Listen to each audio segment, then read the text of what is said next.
आज धरानमा पुरै झगडा भयो, कान फुका फुक पनि भयो। हर्क साम्पाङले 9 लाख रुपियाँ सर्लक्क श्रमदातालाई बाँडे खाए भनेर लेखियो। अब यो तपाईँ विश्वास मान्नुहुन्छ? मलाई त लाग्दैन। सही कुरा बोल्नुपर्छ, जे होला होला हैन। तर कुरा के रहेछ ल हेर्नुहोस्, यहाँनिर माथि पेपर हेर्नुहोस्।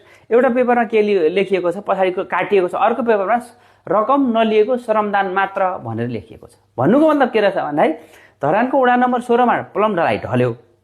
ढलेर त्यहाँको नौलो बस्ती, श्रम पार्क, बहुउद्देश्य पार्क अनि चाहिँ स्वास्थ्य चौकी, मेयर पार्क खतरामा परेपछि त्यहाँका मान्छेले गुहार गरेर बनाइदिनु पर्यो भनेपछि हर्क साम्पाङ लगायतका श्रमदाताहरू गएर त्यो काम बनाइदिए।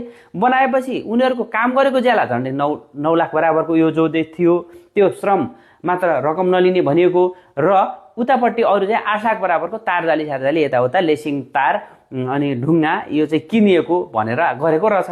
सार्वजनिक सुनवाईमा त देखाउनु पर्यो। यही कुरालाई यहाँ सामाजिक सञ्जालमा विरोधीहरूले काटेर यस्तो गरिदिए। अरे यस्तो राम्रो काम गर्ने मान्छेले काम त गर्न देऊ न। अरे काम गरेको गलत गरेको छ भने विरोध गरेर ठिक छ, तर काम गर्ने मान्छेलाई यसरी नरोकौँ। त्यो हुनाले हर्क साम्पाङको आजको रिपोर्ट यो दुईटा पेपर तपाईँले हेर्नुभयो भने क्लियर भइहाल्छ।